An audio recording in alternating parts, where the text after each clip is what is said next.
Welcome to episode 5 of the Runway to Reiki podcast with Fashionista Yogi. I'm your host, Susan Higgins. On today's show, I'll interview Jamye Barnes. She's an interior designer out of Atlanta who took a year sabbatical from her corporate life to travel the world. She gives us tips on how to prepare for taking a sabbatical as well as travel tips.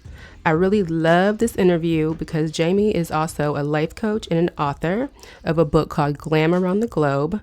So some of the life tips that she drops in the interview are just really inspirational to me. I just really like just some of the stuff she said. I feel really yummy inside with a lot of her tips and whatnot. I know I missed last week's episode to drop like I planned on dropping every other Thursday. But with all the election noise online last week, I just decided to hold off until this week when the waters kind of were a little bit more calm because it was just a lot going on and I didn't really feel like people would be paying attention because I know I was super distracted myself for sure. I know what I am thankful for though. I am thankful for the people that make the memes because I don't know how we would have gotten through that election week without the meme makers making us crack up. Man, I really enjoyed that. Thank you, meme makers. I love you, whoever you are. I was definitely relieved when the race finally was called on Saturday morning, and I definitely consumed several mimosas throughout the day. Yes. And I was especially excited to see how two cities that are both very dear to my heart turned up and turned out the vote. Atlanta being my college city, and Philly, half of my family is from Philly, so I've spent a lot of time in both cities and have a lot of people very close to me in both cities. So they both are somewhat of second homes to me. So that was really exciting to see how the vote turned out in those cities and how it turned things around. I was pretty hyped. But now the saga continues and we will have the runoff Senate election in Georgia, January 5th. So I definitely encourage all of my AT aliens to get out there and vote again. Looking at the last few weeks of my life, other than election situation, what did I have going on? Well, prior to election week on Halloween Day, I attended a Women's Sister Circle Day retreat at a friend's home in Fort Worth, which was hosted by a group of women named the Trinity. I was slightly nervous about going at first. Don't get it twisted. Leading up to it, I was a little nervous because Miss Rona was back spiking up pretty bad. And I knew several people here in Dallas and Fort Worth that had the Rona, and my nerves were bad. But I got over it. I said I'm going to wait till I wake up in the morning, listen to my intuition, and I felt good and energized when I got up. So I went, and I'm so happy that I did. And it was great because mostly everything was outside. We only went inside to really eat, and everyone, pretty much was able to social distance outside. Look, it was fine. There were a lot of workshops. There was this one girl who did a sensual dance class and meditation, which helped you get in tune with your lady parts. She gave us different ways to tap into the power of our wombs and taught us the importance of listening to our wombs and how much our wombs have to do with our spirituality and our spiritual journey. There were several sisters there doing tarot card readings for all of the guests. There was a Reiki master there doing energy work. There was a woman who fit you and sold waist beads, a woman doing henna, a masseuse who had a massage truck outside where she did all of the massages. There was a vegan chef there who cooked our breakfast and our lunch, which was so amazing. And I taught a 30-minute yoga class to end the day, which is a wind down yoga session, which was very well received. And it was the first time I taught fireside, which was very dope. They had a fire going all day, like a bonfire. So that's where we sat around and did all the workshops and everything. And it was really cool. We just had blankets all around on the ground for everyone just to sit on. They had kind of like some tarp or some plastic underneath them so that, because the ground kind of was wet because it had rained like all that week before that day. But it just ended up being really wonderful. It was so nice just to be outside among all the beautiful trees and the sunshine and just all of the ladies, connecting and sharing energy and love and joy. I really, really enjoyed myself. I was pretty exhausted after the retreat, so I did not participate in any of the Halloween nighttime activities, but I did enjoy looking at people's costumes on Instagram for sure. Then last week, starting on election day, which was ironically the last day of Mercury retrograde, which Mercury retrograde definitely affected me this time, and I had all kind of technology issues. It was a mess, but I digress. So I started having a few different challenges happening in my life, like literally on election day, again, the last day of Mercury retrograde. And I decided, I was going to try not to let it get to me and focus on being quiet and praying and meditating as much as possible to get me through these challenges. So I was getting there, I got to a cool place on the situation, got my mind right. And then this week, Tuesday, I realized that I told myself the wrong deadline about something really important.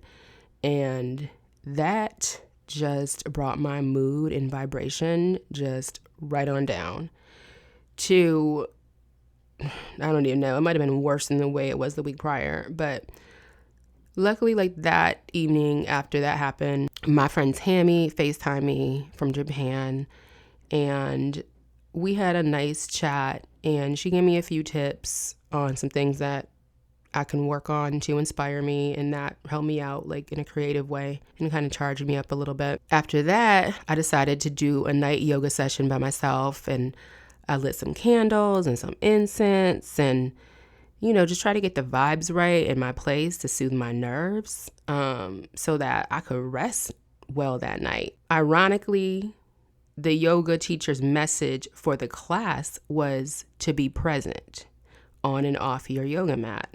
So I knew that class was for me, and that was the message that I needed. So I felt good. I did the Savasana, did a meditation. I felt like I was being present and I was in the right headspace. And it just felt like a really divine moment. I felt great after I did the yoga, took a shower. I felt tired, and I just knew I was about to have the best sleep ever. But yes, no ma'am, that was not the case. I had a terrible night's rest. My mind would not chill out and literally was tossing and turning all night. Mind going crazy, beating myself up for missing this deadline, and just really beating myself up and mentally, which it's not good. It happens, but sometimes when you go through stuff, you have to let yourself feel it, let yourself go through it. And that's what it was. I was just going through the motions of the situation. And so the next morning, a friend texted me and asked if I had time to talk, and I declined because I just knew my energy and my vibration was at a very low negative space, and I didn't have the energy to take on anyone else's energy or problems at the time, and I didn't want to push any of my negative energy on anyone else either. So that was really my way of protecting my energy. And you can't pour into others with an empty cup. So it's best to protect your energy and pour into yourself, get yourself right, and then you can holler at someone and have a conversation. And so I let my friend know, I'm going through something. I'm gonna have to holler at you in a couple of days when I'm in a better space energetically. And they were like, I get it. Sending love and light to you. No worries. It's not important. Do your thing. And I really appreciated that. And that's really the kind of friends I love to have, because you don't always have energy to talk. And I just need you to be understanding that sometimes it's just I'm not going to have it. And I can't consume someone else's energy and problems when I'm struggling. So that was just, a good moment and a lesson. So that morning, I decided to go for a walk. I did a 3-mile walk. And then that evening, I did a boot camp class with Effect Fitness out of Atlanta. If you have not tried any of their boot camp classes, you need to get into it. I love their classes. It's really challenging. It's all to like trap music. The conductor, like the instructor, is kind of lit and yelling and cussing, and I kind of get my life. Anyway, so I did that, and that night I slept way better, and my nerves calmed down. I wasn't laying in bed stirring about the situation, beating myself up anymore. Things have kind of calmed down, mentally. So the reason I'm taking the time to tell you this story before I get into this interview is because I just feel like we all are going through a lot right now. And it's just a lot going on in the world between the pandemic anxiety and the COVID numbers, like at a ridiculous high level at this point. It was like 140,000 people tested positive yesterday. It was the highest number since this whole pandemic. They say it's going to be worse in a few weeks. So it's a lot of anxiety around this. Holidays are coming up. You want to travel to see your people. I know I haven't seen a lot of my family. I haven't seen my parents all year, and I was looking forward to seeing them. But now with these numbers the way they are, I'm a little nervous on even should I travel or not. And I know a lot of people are dealing with the same frustrations. I know a lot of people that have been sick with it lately. I have an uncle and aunt that are sick right now, which I'm super worried about. And I have a lot of friends around me that have the same situation. So I know we all are going through a lot, and we all are dealing with a lot of stress. Like, there's so much that comes along with this whole pandemic situation, all of the unemployment, people homeschooling children, it's just a lot. And then the holidays coming just in themselves, the holidays are always stressful anyway. So with all of that being said and just all of this stuff happening, I know that so many of us and you are stressed out. And so I just felt like I needed to deliver this message to you. I feel like somebody needs to hear this. I know people will be on the edge, right now, and may be on the edge, and they may need these tips. So tip number 1 is protect your energy. If you don't feel like talking or engaging or going someplace, don't go. You have to pour into yourself before you pour into others. Protect your energy. It's okay to decline a call and tell them, hey, text them and shoot them a text. Hey, I'm going to hit you later. I'm going to hit you in a couple of days when I feel better. Just like, give me a minute. I'm going through something. Protect your energy. Number 2, get present and meditate. Get quiet. Turn off the noise. Turn off the news. And just relax and breathe. Do some guided meditations. There are great guided meditations that you could do as you're falling asleep. Sometimes that helps you go to sleep. Just really get quiet so you can listen and hear what source is trying to tell you. Tip 3, pray and do your gratitude prayers. Thank God for everything you have, even the small things. Just gratitude, gratitude, gratitude. Thank you, thank you, thank you. And then tip 5 is breathe. Do breathing techniques when you feel yourself getting overwhelmed. You can take a minute, stop, and just go breathe. Inhale for 5 seconds through your nose. Exhale for 5 seconds through your nose. Do that a few times. Give yourself 5 to 10 times of doing that just to regroup. Close your eyes while you're doing it. Just let your breath guide you. Tip 6 is rest. Make sure that you're getting good rest, or at least try. And tip 7, stay hydrated. Drink a lot of water. Keep yourself cleansed and clean. The alcohol is not going to help you work through these issues. It's fun. It makes you feel good a little bit, but you need water. Stay hydrated. And my 8th and final tip is to move your body. Do some kind of workout, some kind of exercise. Just move. I know the weather is getting a little bit colder in some places, so it may not be most ideal to be outside. But if you can, go for a walk, go for a run, do a workout in your living room. There's plenty of workouts on YouTube that you can follow. Move your body. You need to move that negative energy through and out your body. Now that I got all of that out, don't forget to subscribe if you aren't already, and be sure to leave a rating and review if you're listening on Apple. Also, I'm looking for people that may be interested in doing modified yoga but don't know how to start or like what to do. I want to interview them as I'm gathering data from potential users to help create a program that I'm working on to teach modified yoga to people. Ideally, they should be people that have rheumatoid arthritis or some other disease which causes body pain or inflammation and swelling and whatnot. And they may have some injuries that make it hard for them or prevents them from doing yoga, and they want to, and they really just don't know how to work around those injuries. Please send them to runwaytoreiki.com and have them reach out to me through the contact form on the website. Thank you. Now that I've talked your head off, let's get into this interview with Jamye. And I think it's perfect timing to talk about travel and give us a reason to mentally kind of escape for an hour, just to kind of like daydream a little bit about all the amazing places she talks about.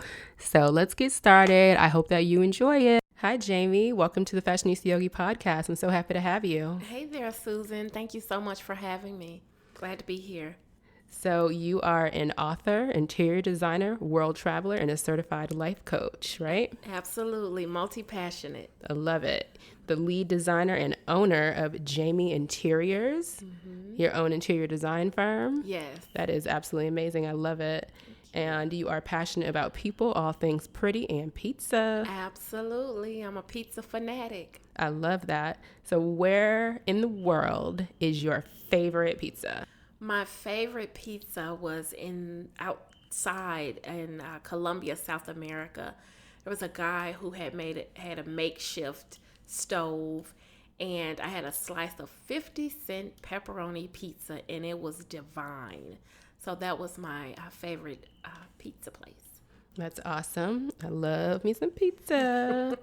So you just recently came out with a book called Glam Around the Globe. Do you want to tell us about that? Sure. So Glam Around the Globe is basically my journey through debt, doubt, and depression.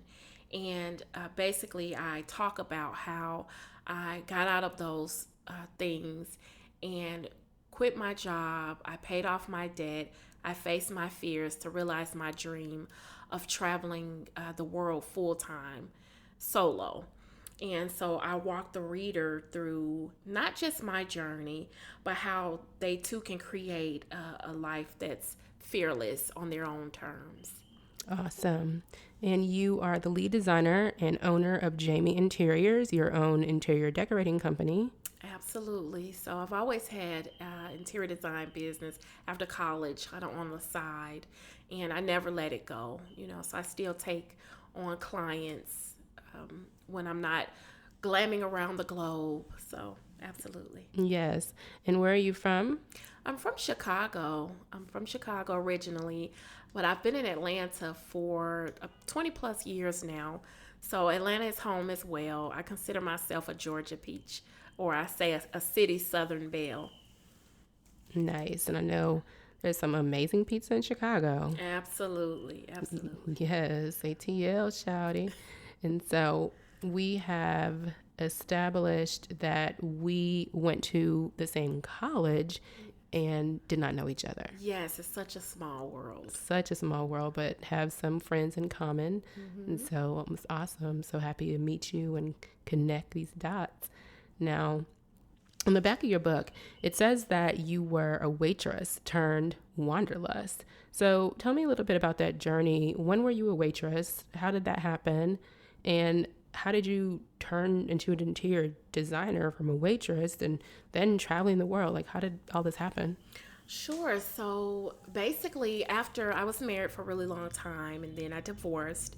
And then after my divorce, I went from, having a soft place to land with having a husband and a partner to, having to be completely independent and learn and navigate that journey. So I just started hustling. I worked as a waitress. I worked a full-time job. And at one point I had 3 jobs. So my cousin got me a job at this crazy club, and she was like, "You won't make it a week." I lasted much longer because I had goals. I wanted to pay off my car and try to establish myself and get ahead. And so I worked as a waitress for a little while. Anyone who's ever waitress knows that it takes a lot of hard work, but you meet a lot of great people and you learn a lot about yourself. After that, I was still working full time as a visual merchandiser, and someone at my job said, "I think you should get into the design program with the company." And I thought, oh, why not? I've always had design business on the side. I may as well try my hand at it in my career. And so that's what I did. And I did really well. I excelled at it, but it became really, really, really stressful. You had to meet metrics and goals and things like that. So how I ended up traveling is because that's always been a dream of mine and a goal. And I had enough sense to start seeing a therapist for my self-care because the job was taking such a toll on me. And my therapist said, "Jamye, what is it that you want to do?" And I said, "Well, I really just want to travel the world." And I said it jokingly. And she said, "Well, why don't you do that?" And I said, "Well, I just never thought of it. I thought that's something you do once you retire." And she said, "Well, nothing's holding you back." And I thought, well, nothing is holding me back. I don't have children. I'm not married. I could actually do this. So the seed was planted on my therapist's couch. And I just took off from there and I put a plan in place. And that's what I did. That's awesome. So you said that you went to college for a fashion merchandising degree, correct? Yes. And you turned into an interior designer. Now, did you go back to school to become an interior designer? Absolutely. So I went back to school, I got a certification, and then I took continuing education courses to learn specialties in design. So I'm a certified stager as well. So I deal with a lot of realtors and I help them stage their properties. And I always tell people, it's okay to have a gift and a talent, but there's nothing wrong with really refining your skills and your gifts and learning the basics and the ins and outs. So I did go back to school to learn the basics of design. Absolutely. Okay. And what happened in your life that inspired you to take this long break and travel? Honestly, it was just a lot of stress. So between the stress of work, and then I had a little accident, while I was out at the gym one day, and I pulled something in my back. Well, that led to sciatic nerve damage. And what I found was you're so busy living life and trying to succeed and running, and you're not really enjoying life. And I'm like, Jamye, if something happened today, you can't say that you've lived your best life. So take advantage of the fact that you don't have children, you're not married. You really don't have anything really holding you. You have a house, but you can figure out the house. You can figure out how to get around that and just start living your life. Start enjoying the fruit of your labor. And so that's pretty much what happened with me between the health and, talking to my therapist and realizing that you have to take time for self-care. And we already determined that you quit your job in order to do that. And prior to this long travel, had you traveled internationally often? Like, were you a big international traveler prior to this? Actually, I had taken several trips. So I've been traveling a long time, but it would be for vacation, But before this, I did take 2 solo trips. The first time I ever took a solo trip, I was trying to take a quick flight. I found a trip to Colombia, and I couldn't find anyone to go with me. So I ended up going by myself. But before I went, I heard so many horror stories about Colombia. They were going to kidnap me, and, I would get raped and all this crazy stuff. And it turned out to be one of the best trips to date that I've ever taken. The food was amazing. The people were amazing. The weather was great. The drinks were everything. The shopping was awesome. It was awesome. And so after that, I went to Budapest. Was my next solo trip, and again, it was another incredible trip. They have the best cafes and the best food ever. There's a place called Colette Bistro in Budapest that I'm dying to get back to. So, yes, I did do some traveling beforehand, but not extensive. Awesome. How did you have the money to take that break and travel for so long? What kind of sacrifices did you have to make in order to do that? Sure. So I always tell people that, my book talks about it's a guide to fearless living. And while I encourage fearless living, I encourage stepping out on faith, I also tell people that you have to create that life. So what I did was I was strategic. I lived off half my income. I picked up several, side jobs. And then I was also, hustling my own business on the side. And then I made a lot of sacrifices with socializing. I tell people, anybody who knows anything about Atlanta knows that it's all about Sunday brunching, shopping, hanging out. There's something to do literally every day in Atlanta. And so I just had to completely cut that off. I took a Dave Ramsey course. It was a 9-week course at a local church. I learned how to budget. I learned the envelope system, and I learned how to mind my money. And that's how I was able to save. I saved $25,000 to fund my travel for the year. Yes, girl. Travel and expenses. So I still had bills to pay and things like that. So that's what I used the money for. And how long were you gone? I was gone a little shy of 1 year. I stayed off work. I didn't do anything for an entire year. I traveled about eight months out of that year. And then I just took the last couple months to just kind of rest and decompress.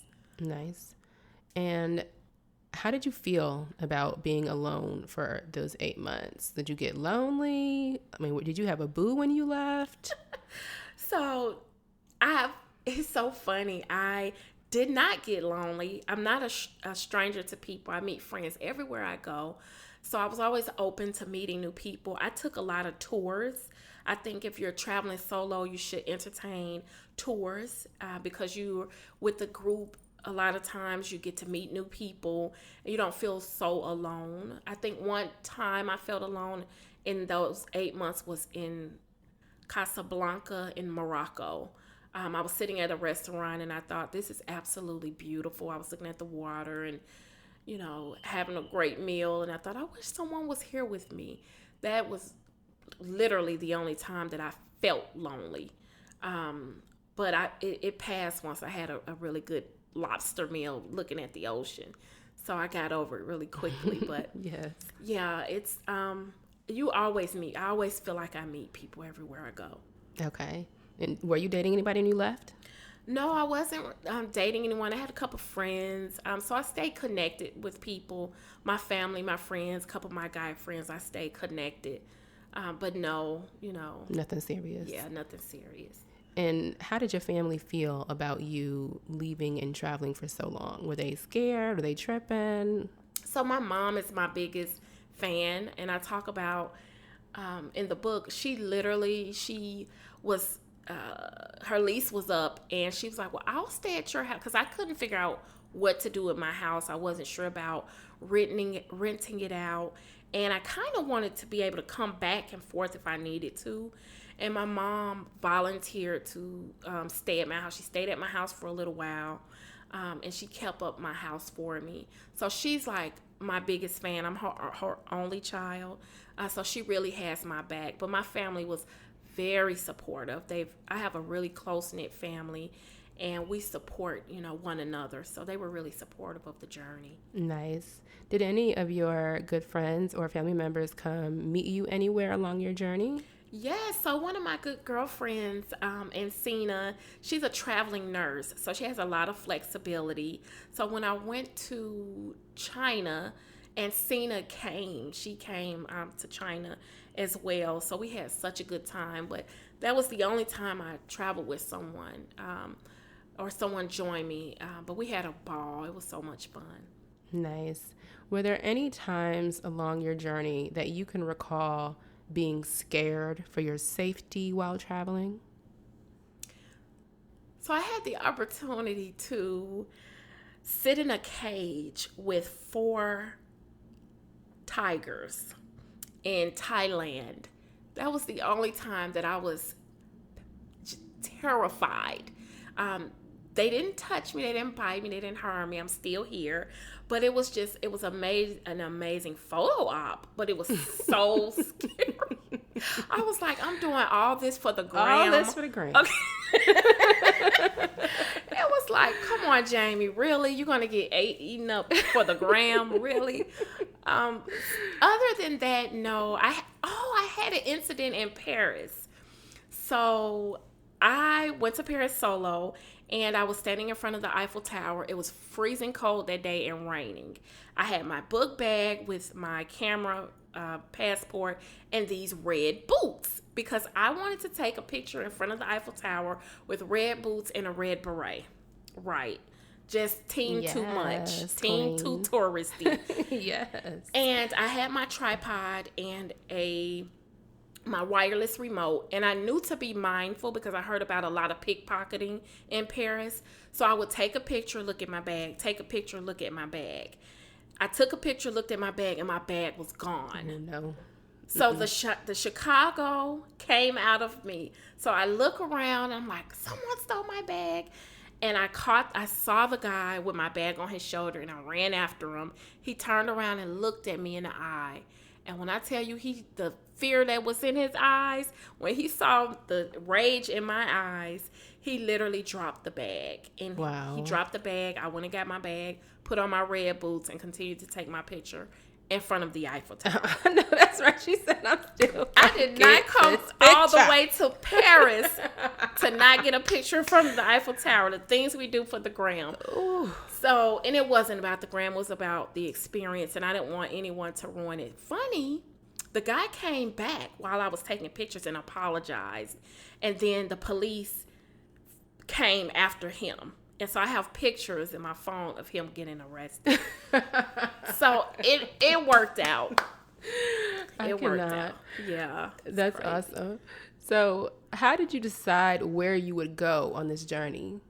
I went strictly off of price. I went off of price. The goal at one point was to hit each continent, somewhere on each continent, but that didn't happen. So I was like, I knew I wanted to go to Europe at some point, so I made sure to get to Europe, and that's what I did. I just kind of followed the flow. I started off in Hawaii. I want to be home, and so I started off in Hawaii. It's absolutely beautiful and amazing, and I had been there before, but I wanted to spend a good amount of time in Hawaii. What island? Honolulu. So I was Maui, Honolulu, but let me tell you, I stayed in a hostel. Have you ever stayed in a hostel? No. I've never stayed in a hostel. Girl, let me tell you about a hostel. It was crazy. I didn't think I would last. I was like, oh, I'm not staying here.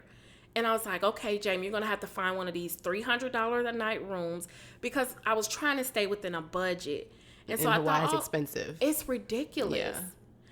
Yeah. That place was horrible. But let me tell you something. I said, Jamie, you need to humble yourself. Humble yourself and sit still for a day. Sit still for a day or two and see what happens. I end up meeting au pairs. I met a dentist. I met a doctor. These women were movers and shakers, staying in a $30 a night hostel with me. And if it were not for that experience, I would not have experienced Hawaii the way that I did, because they exposed me to things that I would not have known.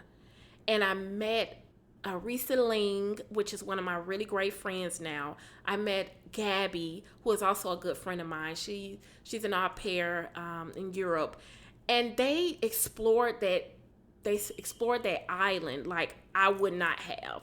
And the lesson in that was, to be open to things, So I'm so grateful for the opportunity to stay in this dirty, gross hostel because I met amazing people in the process.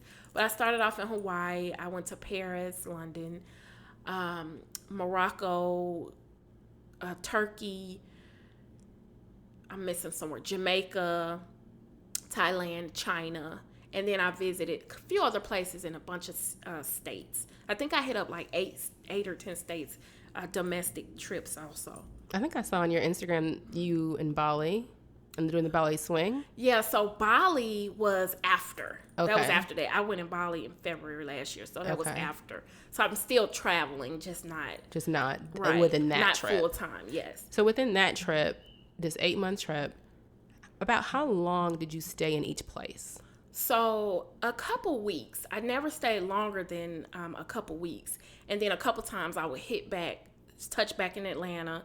I come and check on my things, and then I leave right back out. So I didn't want to get comfortable, but I kind of wanted to check on things, or I would go to a different state.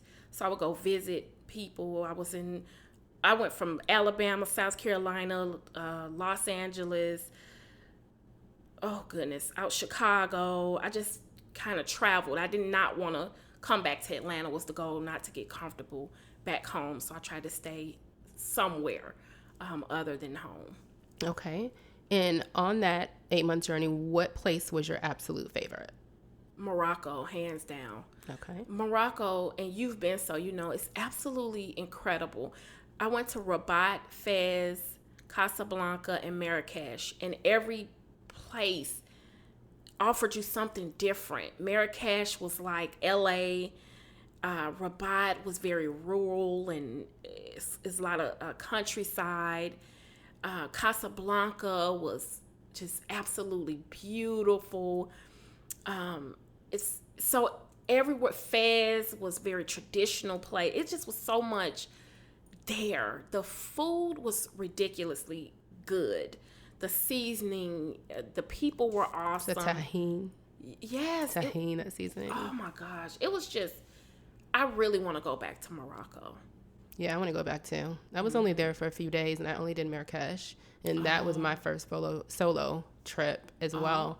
Okay. But I had a guide because I had a girlfriend. The funny thing is, I knew like several people that went a month before me, and so I hit them all up trying to get tips because I knew I was going by myself and I needed to know the tea. So one of my homegirls hooked me up with this travel guide that helped her while she was there, and this man, he was amazing. Really? He literally was like my chaperone the entire trip. He was so sweet and so kind. And honestly, I don't know that I would have made it solo in Marrakesh without him. Because trying to navigate that old town and find the restaurants that I'm looking for, and I'm trying to find the 3 vegan restaurants in the freaking old town, and they're down alleys and all types of crazy things. So I'm so thankful for that man. He still is my friend to this day. Oh, that's wonderful. He be checking on me on WhatsApp and everything. I love and it. it's funny because Marrakesh is a little sketchy at night. Girl. So at night you have to be really, and I read a lot of things about Marrakesh and like be careful. And I mean from bloggers and really, really well rounded travelers were like, I would not go back to, Marrakesh. So I was a little skeptical. And I had a little incident, but again, that Chi-Town came out. Right. And I was like, look, bruh, that's not what you want. But, overall, the experience, the entire experience trumped that moment. But yeah, I'm glad you enjoyed it. Where did you stay? Did you stay in a Riyadh in the old city, or did you stay out in the new city? I stayed in the new city. So I was close to the square. I think it was called. We were close to the square. So I stayed in a really cool hotel there. Yeah, I stayed in the new city also because not having been, I didn't really feel comfortable. Again, I was nervous at night on how that whole old town situation was going to end up looking. And I'm really thankful that I did make that decision, though I did have that great guide. Because, girl, the that old nighttime town is different. Yeah. It changes. The city changes at night. And you see a lot of things, and it was a lot of children with their, women with babies. It was just... Did you notice the prostitution? I think I was so trying to keep an eye on everything. I don't know that you would know. My homeboy that was the tour guide, he put me on. He was like, okay, you see these women. And he was telling me that there's like a big prostitution problem over there because of the laws against women. And they pretty much like sign them off after if they get pregnant by someone that's like not their husband or some kind of crazy laws that they have over there. And they basically like disown them from the country. They don't have a passport, no birth certificate. Like they're just like non-existent. I missed that. I'm kind of glad I missed it. Be glad because I seen some of that and it was heartbreaking. Yeah. Where of these places on this 8-month trip did you enjoy the food the most? China, Beijing, China, and it was like everywhere though. Morocco, the food was great. China, oh my goodness, what? That Chinese food was slamming. It was so amazing. And then Jamaica, come on, like really, that curry chicken was everything. So I would say that was one of my like top 3. Okay. Thailand, I got sick as a dog. I probably won't go back to Thailand. How did you can't get over eat anything. It just had to run its course. So I was down for 4 days in Thailand. Dang. I could not move. I could not leave the bathroom. It was horrible. And that happened at the airport. So it was my first day. You can't brush your teeth with the water. And so I knew to expect that, but I don't think I realized how sensitive my body would be to that. I had never experienced that. I got sick in Morocco too, but not as sick. How long did you stay in Thailand? I think I was there 7 days, 7 or 9 days. I can't remember. And 4 of them you were sick. I was sick as a dog.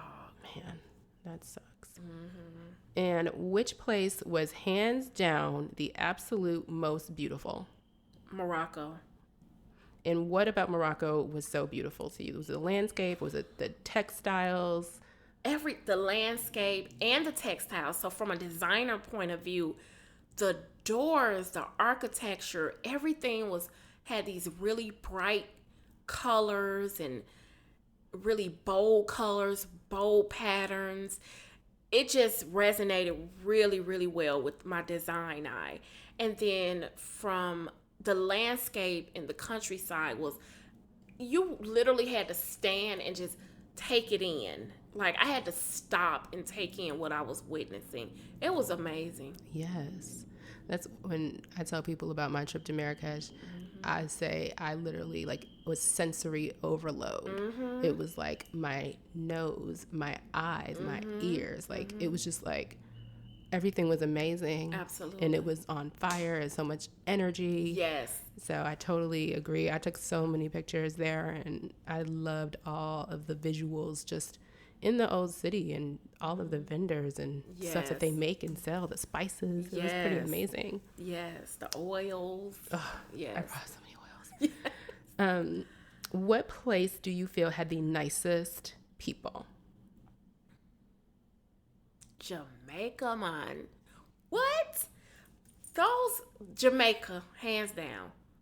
They were just, and you hear so many stories about women going to Jamaica and getting married, and I'm Stella. like, what is happening in Jamaica? And when I tell you, they treat you like a queen, and people are like, well, they just do that. They want a green, their green card or however. I don't care. For 7 days, I got treated like a queen. Yes, queen. I will walk across the street and someone will walk me across the street. Yes. It was just hospitality and chivalry at its, finest. And I didn't meet a boo. I didn't meet anyone there. That was not my goal. Damn, and I didn't want to get caught up in all that, Jamaican charm. But it was a wonderful experience. The people were incredible. The women and the men were wonderful. I love that. Now, you said that in Hawaii, you stayed in a hostel. in all of the other places that you visited, what kind of places did you stay in? Did you stay in any more hostels? Did you hotels? Did you do Airbnbs? What kind of places did you stay in? So I stayed mostly at hotels. It just depends. For the most part, I stayed at hotels. I didn't stay at Airbnbs. It's not as comfortable. I can appreciate, room service, or even if it wasn't somewhere as nice, I just feel more comfortable, in a hotel setting. Right. And or like Jamaica, I stayed at a really nice, decent resort. So I wasn't just, going on these trips and doing $30 hostels the entire time.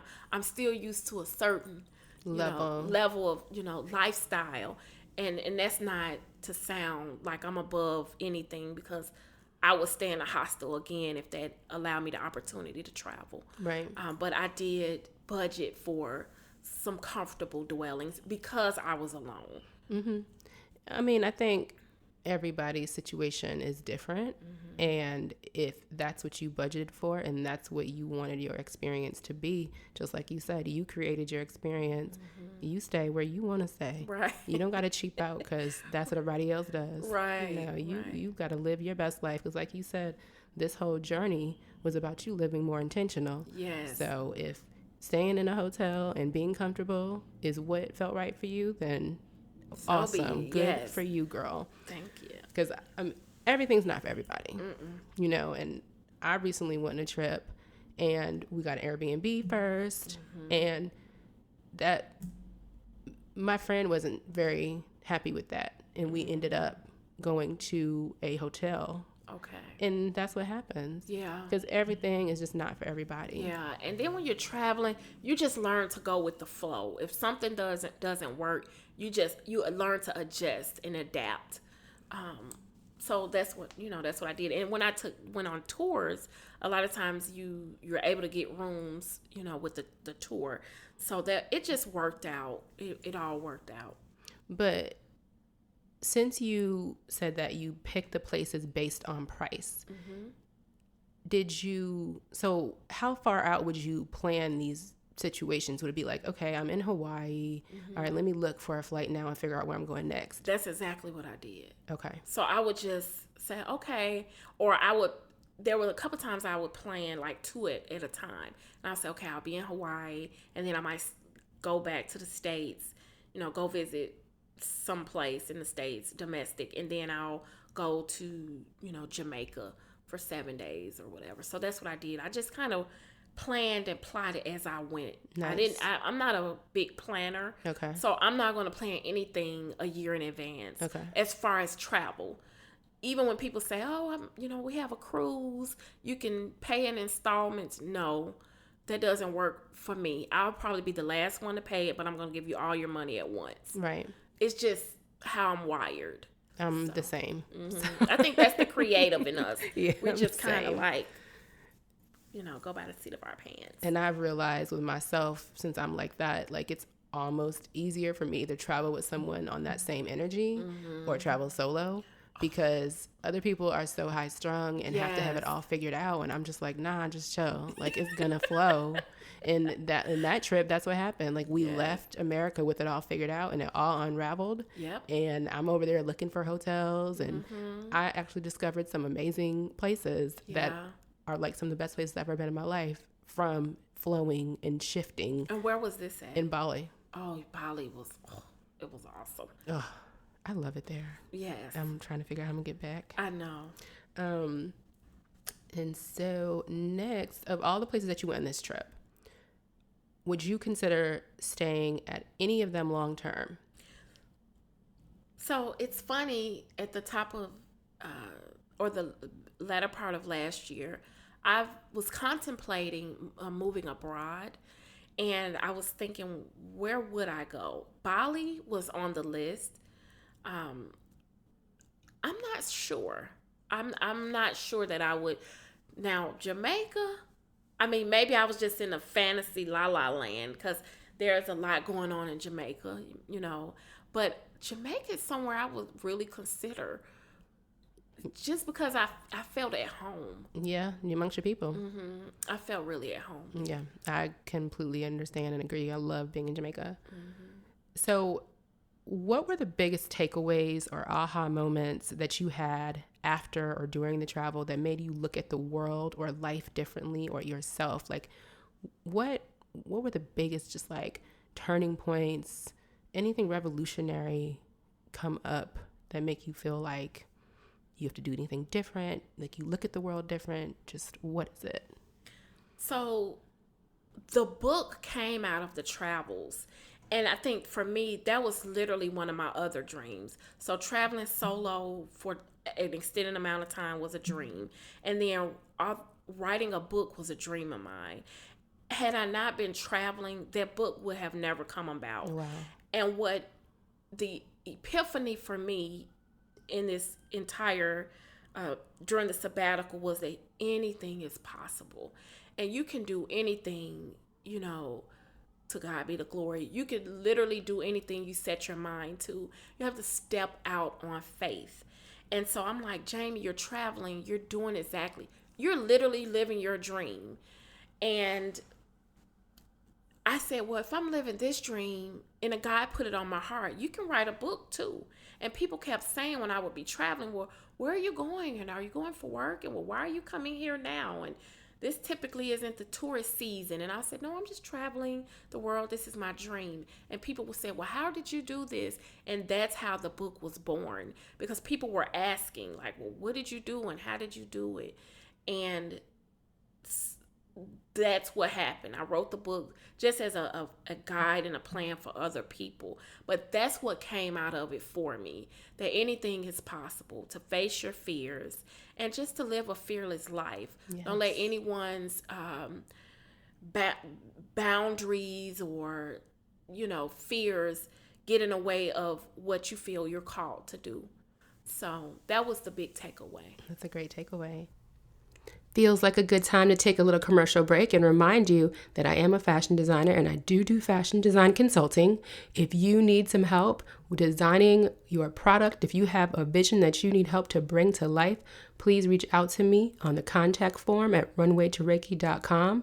If you would like to do a Pick My Brain session, if you just want to ask some questions and figure out how to get things going and you just really don't know where to start and you want some answers from a designer that's been doing this a long time and working with many factories overseas, I'm there for that as well. Again, runwaytoreiki.com, and send me a request on the contact form.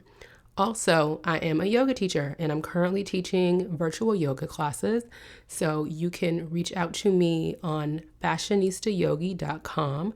I'm teaching virtual private lessons as well, mainly focusing on people that have rheumatoid arthritis and also other pain and injuries. It's more modified yoga because I do have very delicate wrists from injuries and damage from rheumatoid arthritis. There also is some Fashionista Yogi merchandise on the Fashionista Yogi website. If you want to check that out, go over there and get your little gear together. And I will link all of these websites in the show notes to make it very easy for you to just go into the show notes and click right into the website so you don't have to search for them and you don't have to write all this stuff I just said down. Thank you for listening, and let's go ahead and get back to this interview with Jamye.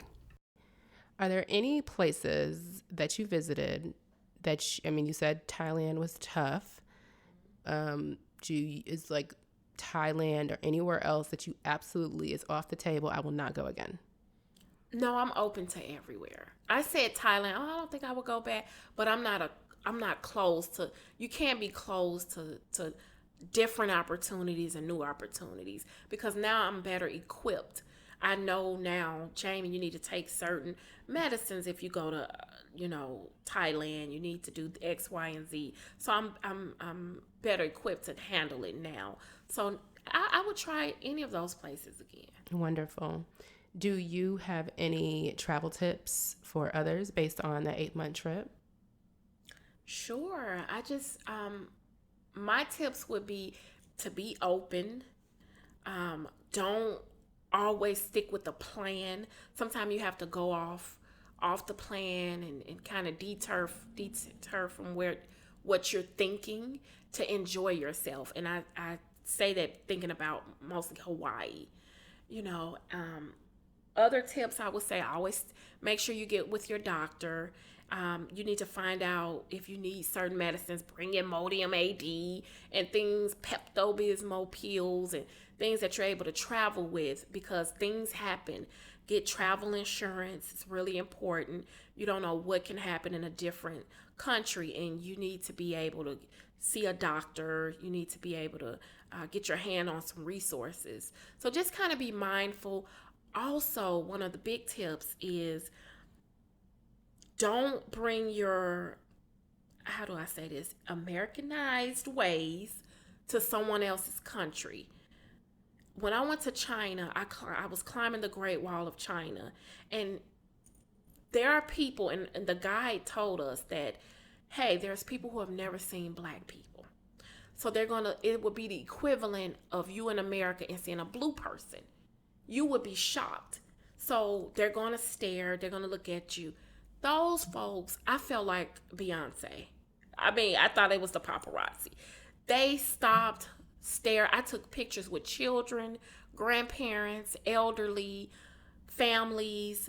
They pointed, they stared, and I just took it in. And that's nice, good. Yeah, because I'm glad you just took it in. Yeah, and there was a lady when I was climbing the Great Wall of China. She was a black woman, and if you take a picture of me, she was so upset. Because she didn't expect it and she didn't know how to handle it. Yeah. And I say that to say that when you go somewhere else, just understand that not everyone has access or have seen people that look like you, or their traditions are very different. But be respectful of their culture. That's good advice. How did you maintain staying a glam girl while traveling so long in regard to packing? On a trip like that, I can't imagine that you would bring too many bags or heavy bags. How did you handle that? Oh, it's such a great question. So I have this luggage. It's by Samantha Brown. I'm not getting paid for saying that, but it's the best luggage ever. And it's really chic. It's kind of a snakeskin print. I have a look when I travel. I wear all black. I may have on my Glam Around the Globe branded shirt. And then I have this luggage that's like a snake skin. It's really pretty. And I just learned how to pack well and to pack everything in a carry-on, because I refuse to check in a bag. I just refused. How do you just bring a carry-on for 8 months? How? Because I didn't always remember. I was stopping back sometimes. So sometimes I would stop back. But I kept on the same thing. I've learned color looks really good. So if you're doing, taking pictures for the gram, color really works. But sometimes you take scarves because they add a pop of color. But I'm all about black. And I would take a scarf or a shirt that was like a punch of color. And you just learn how to, I love packing cubes. So I started a travel essentials line. So on part of what I'm offering is passport covers and packing cubes. So I'm waiting for more packing cubes to get stocked. Packing cubes are everything, because you can pack so much in the cubes. So I just learned how to pack efficiently, and I learned to streamline. And as glam as I am, I said, no, you can't take 2 pair of shoes. You can't take 2 pair of heels. You have to take 1 heel, 1 hiking boot maybe, and then dress in layers on the airplane. And that's what I did. So I figured it out. Okay, girl, you might need to teach a class on that. Yeah. Because I struggle. And how did you handle your beauty products? Like, did you pack enough for the whole time? But okay, you said you were coming back also.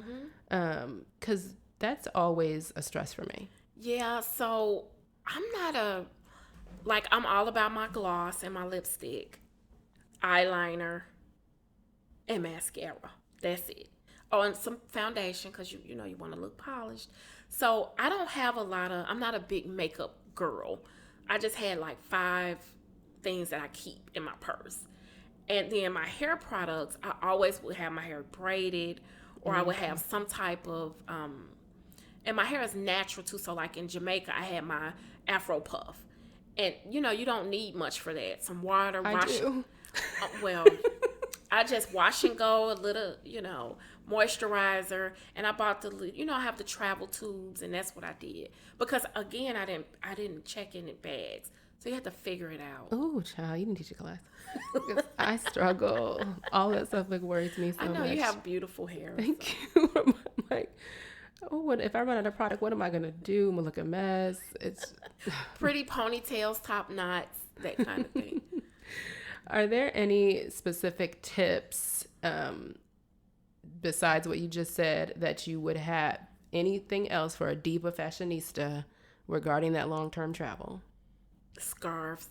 I just say bring lots of fun, colorful scarves, and that's really it. You just can't. That's what I do. A lot of times when you see people on Instagram, they have all these dresses and matching, everything matches, and I'm like, girl, you had to pack a whole bag and get it. I'm not doing all that. I just need to be able to carry on and go. So there's a sacrifice to travel. You have to figure out what you're doing it for. Are you doing it for other people, or are you doing it for yourself? So if you're doing it for yourself and it's something you're doing to fulfill something within, you don't have to worry about looking a certain way. And half the time, you're going to stand out anyway, just by virtue of who you are. Walking around a brown woman in some of these countries and people, you're just going to stand out anyway and look amazing. How did you handle the language barrier situations in your traveling? Did you use a specific translator app? Yes, Google Translate was like my best friend. In Paris was a little bit of a barrier, but I speak a little, not even a little French, but I figured it out. And you play a lot of charades, and you figure it out. But Google Translate works. And then beforehand, and this is another tip, learn some of the basics: bathroom, train, hotel. Learn some of the basics. That's great advice. How did you, or was it necessary at all for you to handle a mail situation, any packages, any prescription medicine situations? Did you have any shipping situations that you had to deal with while you were gone? Fortunately not, no. Okay. How did you handle money? Did you get the local currency everywhere you went? Did you use cards? I basically got the currency and I used my credit card because I knew if something came up, I would be able to get a refund. So I didn't want to use my debit card. I use my credit card everywhere, or I use the local currency. So you always want to take out some money when you get to the country or beforehand, because you want to make sure that you're equipped. Some people don't take cards. A lot of places, you are little markets. They're not going to take your credit card. Right. They don't have the capability. So yeah, that's what I did. And not to get all in your business, but to get in your business, is there a specific card that you recommend for this type of travel? Because I know there are certain cards that they can give you some incentives when it comes to, because there's so many travel fees when you are over there. This is where I missed the mark. So because I'm not a planner, I saw where Chase Sapphire has a great card. I already had 2 credit cards that had really high, what is the word? They're high. Cashback, rewards. Well, the cards, they have high credit on them. Okay. Not that high limits. Right. Okay. High limits. So I just didn't want to I didn't want to get another card, and I knew I probably wouldn't use the card as much because I had saved for you had the saved trip. Money anyway. Right. So again, the goal, I paid off my consumer debt before I started traveling. I paid off credit cards, $16,000 about worth of debt. So I wasn't going to go back and then save 25 stacks. Yes, so I wasn't going to, and I was working on that debt thing anyway, but I wasn't going to go back into debt trying to live a dream and being stressed out. So I stayed away from the credit cards, but I kind of wish I had gotten a really great card that had all these benefits, because it would have benefited me. Definitely. Yeah. That was a missed opportunity. You live and you learn. It's all good. what places are on your short list that you haven't visited yet? I haven't been to Italy. It's at the top of my list. So I really want to go to Italy. I want to go to Australia. Those Ireland, Iceland. It's so many places I haven't been. I have a lot of traveling to do. It's so many places I haven't been. So Italy is at the top of my list. I may go this year for my birthday. Okay, nice. When's your birthday? August 14th. So you are a Leo. Yes. Leo the lion. Yes. Okay.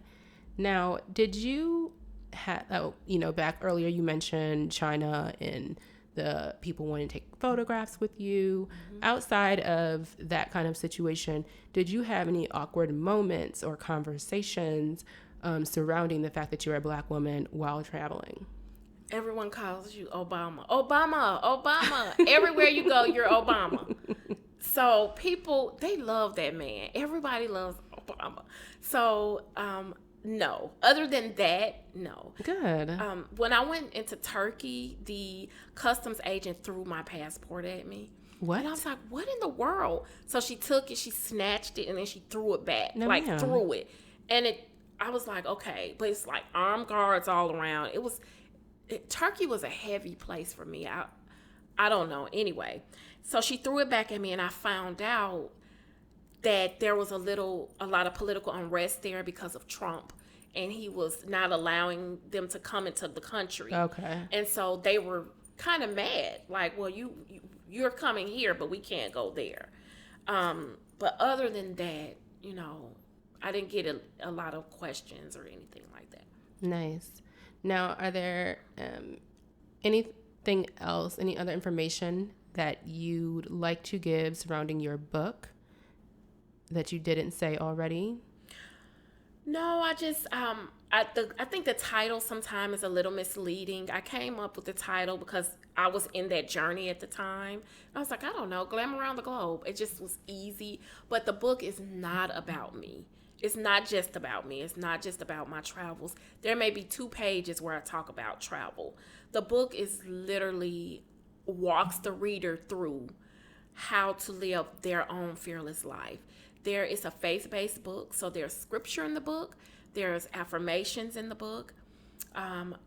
There are a budget planner. There's a budget planner in the book. So there's a lot of tools for the reader. And then there's a lot of space to just write your thoughts. I ask a lot of questions so that you can kind of get your wheels spinning and think about your own dreams, your own goals, and your own aspirations. So that's really what I want people to know, to kind of look past the title, because the meat and the gravy is definitely in the book. Nice.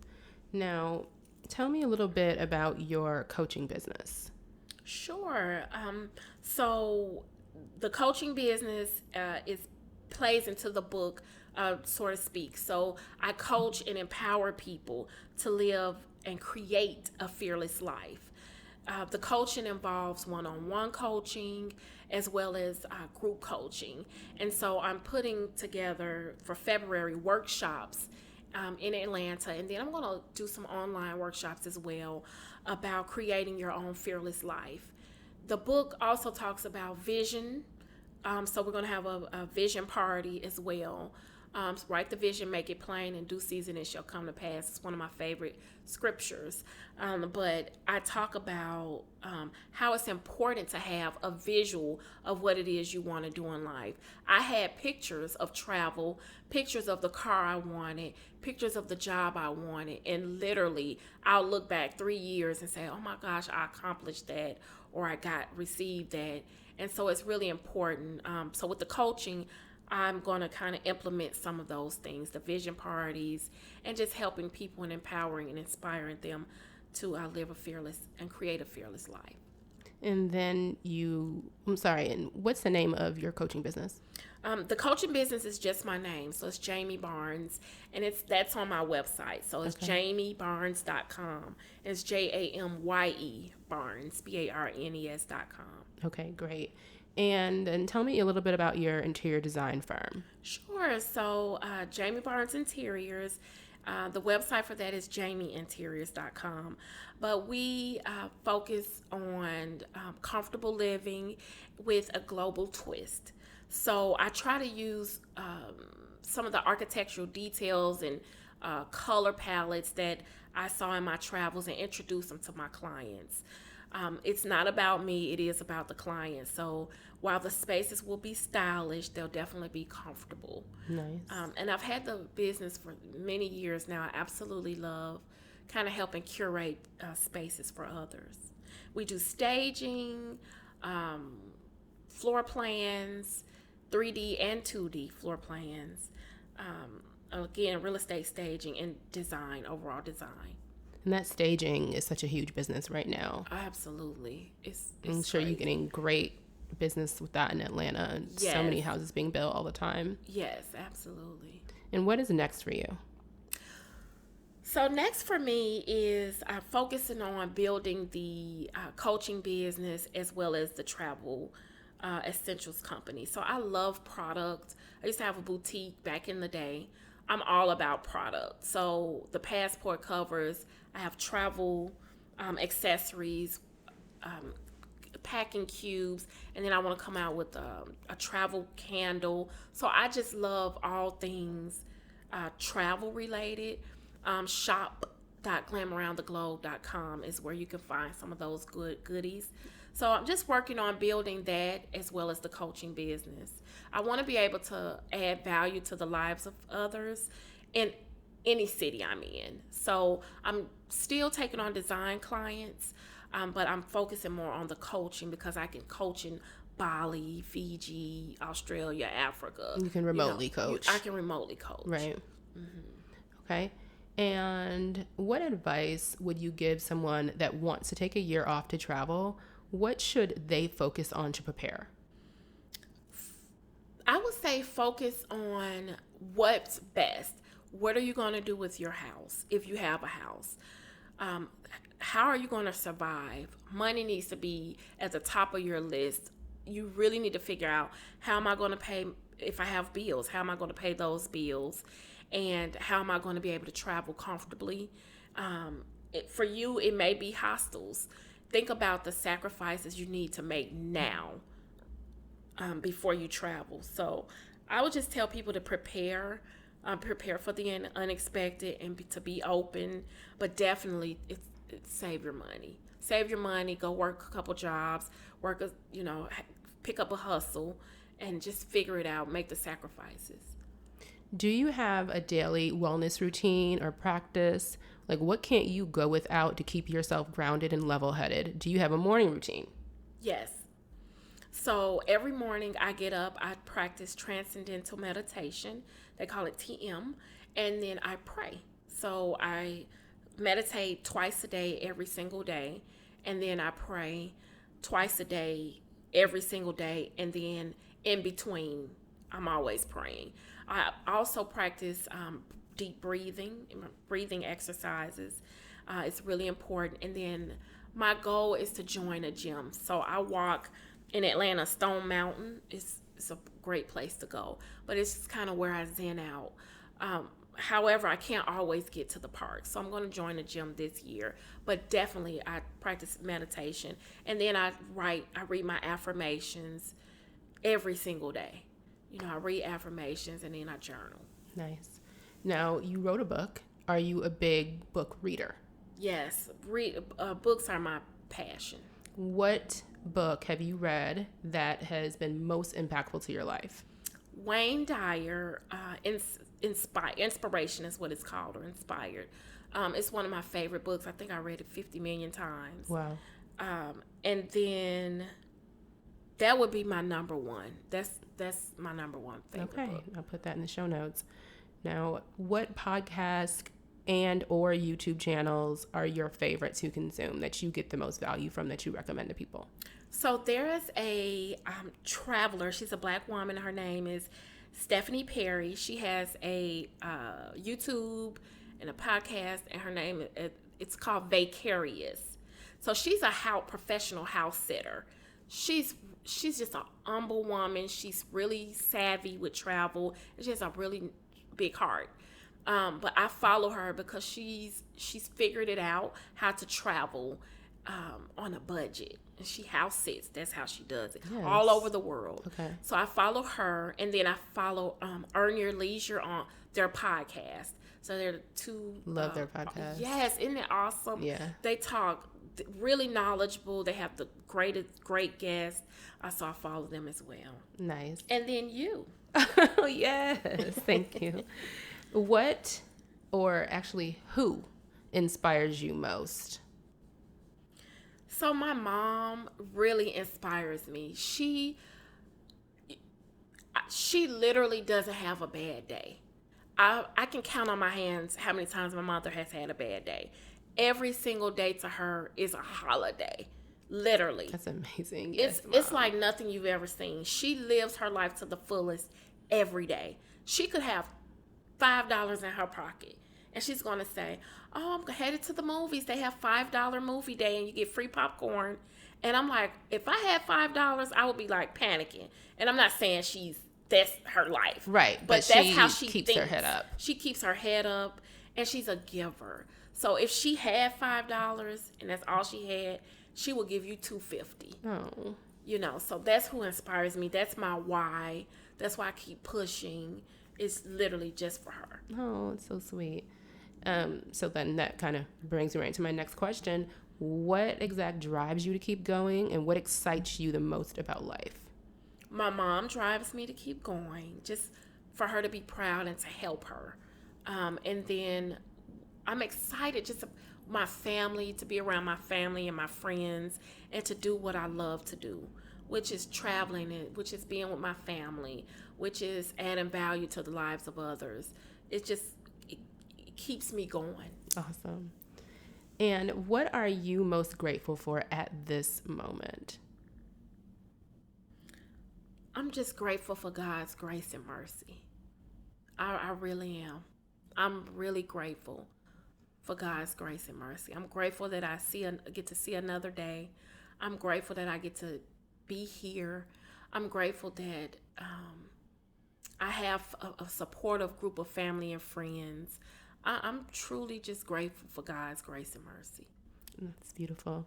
Well, Jamye, I'd like to thank you so much for coming to do this interview with me. I am overjoyed with gratitude to you. This was a very last minute situation. This is actually our first time meeting, and it's been an amazing meeting. I discovered you were coming in town via Instagram, and you were going to do a few events, and I didn't even plan to ask you to be on the podcast, but something in my spirit when I was DMing with you back and forth said, ask that girl if you can interview her.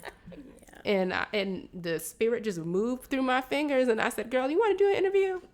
And I'm so thankful that you wanted to. This is actually my first recording, and I thank you so much for your patience with getting this audio situation together. But I'm just really thankful and can't wait to have you back, and can't wait to keep up with you and see all of the amazing things that you continue to do in your life. Thank you so much for having me. I wish you continued success, and you did an incredible job. You keep forging ahead. Thank you so much. Wow, I really loved that interview. I hope that you loved it as much as I did. I just love talking about travel. I literally can talk about travel all day. I cannot wait till Miss Rona exits stage left, or we start getting better over here in America with our numbers, so that more countries will open up to us. It has been a long, interesting year of not really going where we may have envisioned or dreamed of going, but I hope that interview may have inspired you for future travel, or made you reminisce about some past travel, maybe giving you some tips. But I just really hope that you enjoyed it as much as I do, like I said. And so that concludes today's interview, and I look forward to bringing you another interview in about 2 weeks. Thank you so much for listening and being here with me and supporting this podcast, and I will talk to you in a few weeks.